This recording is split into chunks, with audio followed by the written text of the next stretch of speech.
नमस्कार दोस्तों, हिंदी सिनेमा के रचनात्मक फिल्मकारों की सूची जब भी कोई सूची बनाई जाएगी तो उसमें राज कपूर का नाम ऊपर ही रहेगा।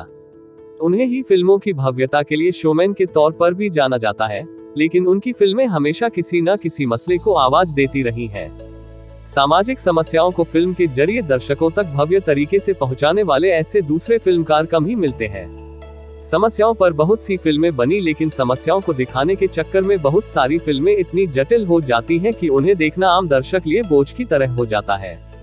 जबकि राज कपूर की फिल्में संदेश देते हुए भी दर्शकों को बांधे रहती है। जुलाई 1985 में रिलीज होने वाली इस फिल्म के बारे में कहा जाता है कि इसका आइडिया 1959 में जिस देश में गंगा बहती है के निर्माण के दौरान ही राज कपूर के मन में आ गया था। लेकिन इस धारणा को राज कपूर के बेटे रणधीर कपूर ने बिल्कुल उलट दिया। उन्होंने राम तेरी गंगा मैली के आइडिया से जुड़ी जो कहानी सुनाई, उससे राज कपूर का कला प्रेम और उभर कर सामने आया। दिल्ली के किसी कार्यक्रम में संगीतकार रविंद्र जैन ने एक गीत सुनाया।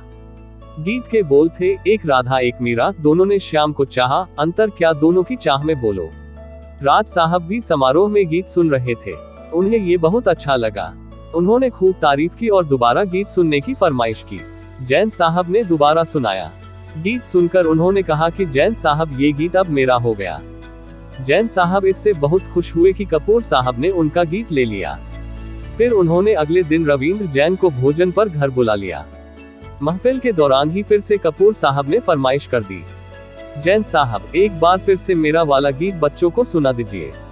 गीत खत्म होने पर राज साहब ने बेटे रणधीर से कहा कि 25,000 रुपए का एक चेक काटकर जैन साहब को दे दो।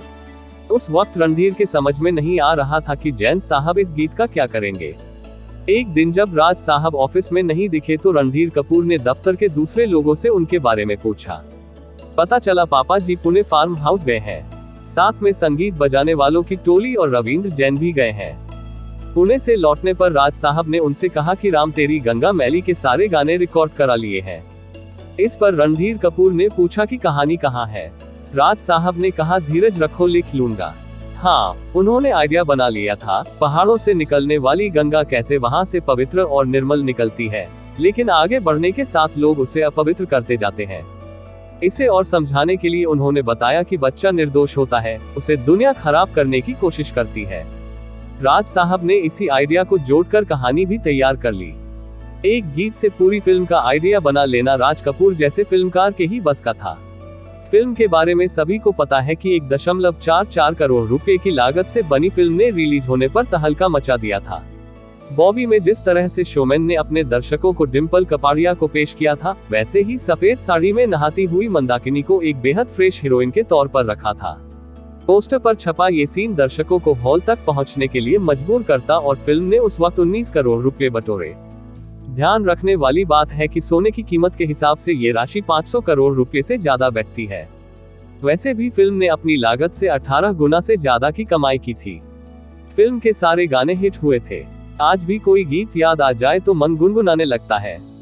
लाजवाब संगीत के साथ भव्य दृश्य और बेहद उम्दा अदाकारी के लिए फिल्म हमेशा याद रहेगी। फिल्म तकरीबन सभी कैटेगरी में फिल्म फेयर अवार्ड के नामित हुई और 5 पुरस्कार भी हासिल किए।